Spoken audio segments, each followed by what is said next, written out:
وقت ہمیں جوائن کیا بریگیڈیئر ریٹائر وقار خان نے. سر بہت شکریہ آپ کے وقت کا. سر سابق صدر جنرل ریٹائر پرویز مشرف دار فانی سے کوچ کر گئے ہیں, آپ کے تاثرات؟ جی, سب سے پہلے تو میں جن صاحب کی فیملی سے کنڈولنسز کرنا چاہوں گا کہ اللہ تعالیٰ ان کو جوار رحمت میں جگہ دے اور ان کو صبر دے. جنرل پرویز مشرف کی جو لیگیسی ہے یہ آئی تھنک یہ بڑی ملٹی ڈائمینشنل پرسنالٹی تھے اور ان کی جو لیگیسی ہے وہ کئی آئی تھنک اینگل سے دیکھا جائے تو اس میں ایک پازیٹیو ریفلیکشن آپ کو نظر آتی ہے. سب سے پہلا سوال یہ ہے کہ کیا آج کا پاکستان مشرف دور کے پاکستان سے بہتر ہے؟ So I think that would be a very justified comparison. آپ دیکھ لیں in terms of economy, let's say price hike ہے یا مینجمنٹ ہے. باقی جو ہے جیسے ہی وہ آئے اور جیسے کمران صاحب نے ذکر کیا کہ ایک ایسی پولیٹیکل سچویشن تھی جہاں پہ پاکستان بالکل نیچے چلا گیا تھا اور مجبوروں ان کو آنا پڑا. اس کے بعد پھر ہم دیکھتے ہیں کہ 9/11 کا واقعہ ہوا اور ایک فال آؤٹ ہوا اور گلوبل جو سین ہے پورا چینج ہوا اور اس کا آئی تھنک جو مینج کیا انہوں نے پاکستان کو اس کو اسٹیئر کیا. ان کی بک بھی ہے basically I of the storm, اگر دیکھیں اس میں سارا اس کا ذکر ہے کہ کس طریقے سے جو اتنا ہیوی پریشر تھا انٹرنیشنلز کو پاکستان نے ویئر آؤٹ کیا اور ساتھ ساتھ اس کے اندر سروائیو کیا اور آئی وڈ سے گرو کیا. باقی جو پاکستان کی فارن پالیسی تھی اس میں کمیٹی آف نیشنز میں آئی تھنک پاکستان کا جو ہے رول جو ہے بڑا ایز اے کرٹیکل یا سینٹرل رول رہا اور اس میں پریزیڈنٹ مشرف کی اپنی لیڈرشپ کا بہت بڑا ہاتھ ہے. اگر دیکھیں ان کا جو امریکہ کے دورے ہوئے یا اس کے بعد امریکن ملٹری پولیٹیکل لیڈرشپ کے ساتھ انٹرفیس تھا اور اس کی ضرورت بھی تھی. ہائنڈ سائڈ میں آپ کچھ بھی کہہ سکتے ہیں جی کہ مشرف باقیات کی وجہ سے یا مشرف کی لیگیسی کی وجہ سے پاکستان کو لیٹ سے کچھ سفر کرنا پڑا, لیکن آپ نے دیکھنا کہ کیا اس دور میں ان کے جو ڈیسیژنز تھے ان کی ضرورت کتنی تھی اور کس طرح امپیکٹ ہوا. ڈپلومیٹک انگیجمنٹ دیکھیں ڈسپائٹ کہ کارگل ہوا جب وہ چیف آف آرمی اسٹاف تھے اور کارگل کا بھی ابھی اسٹریٹجک جائزہ لیا جائے تو اس میں کشمیر کاز کو ریوائیو کرنے کی بات تھی اور اس میں انڈین آرمی کی بڑی ہیوملیشن ہوئی تھی اور پاکستان نے ایک دفعہ پھر اسٹیبلش کیا کہ کشمیر کاز کے لیے ہم جو ہے کسی بھی حد تک جانے کو تیار ہیں. اس کے علاوہ جو نیوکلیر ڈیٹرنس تھی وہ ٹیسٹ کی گئی اور آپ کو یاد ہوگا کہ انڈیا جو ہے LOC کراس نہیں کر سکا تھا. تو آئی تھنک یہ دو بڑی اچیومنٹ تھیں ڈسپائٹ کہ کارگل وار کو بھی بڑا کنٹروورشل کیا گیا لیکن اس کے لارجر امپیکٹ کو دیکھا جائے.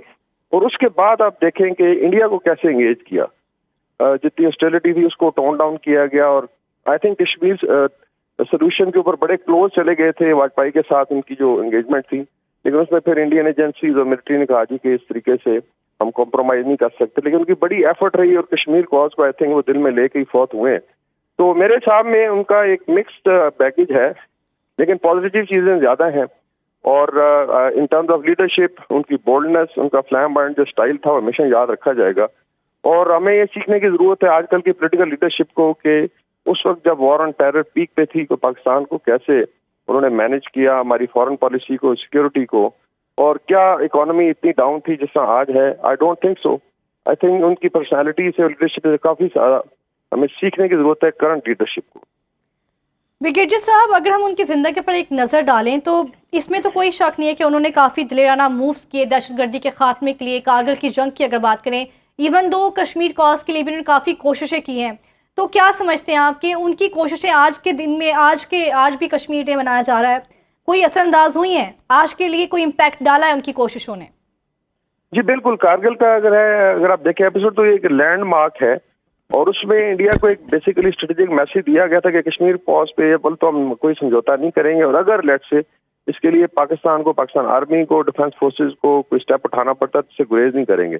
And I think he is one of the only chief جو جا کے اکراس دی LOC, جب I think coffee American writer نے اس میں مینشن کیا ہے, وہ انہوں نے جا کے نائٹ اسٹے کیا جب جو علاقہ پاکستان لیا تھا کارگل وار میں. تو اس لحاظ سے اٹ واز ویری کلیئر. باقی یہ ہے کہ انٹرنیشنل سسٹم میں آپ نے سروائیو کیسے کرنا ہے, ہر چیز جو ہے شاید بلیک اینڈ وائٹ میں نہیں کہی جا سکتی یا لکھی جا سکتی. تو جو پاکستان کے اس مروزی حالات تھے اور جو چیلنج سے آئی تھنک اپنے ٹائم کے حساب سے انہوں نے بڑا اچھا مینج کیا اور آج اس چیز کی بھی ضرورت ہے کہ انڈیا کو ایک اسٹرانگ میسج دیا جائے. تو آج اس چیز کی ضرورت ہے کہ انڈیا کو آئی تھنک اسی ٹون میں میسج دیا جائے کہ ان کیس انٹرنیشنل کمیونٹی ہماری نہیں سنتی اور بھارت جو ہے اپنی حد عدمی پر قائم رہتا ہے تو پاکستان کسی بھی حد تک جانے کو تیار ہے.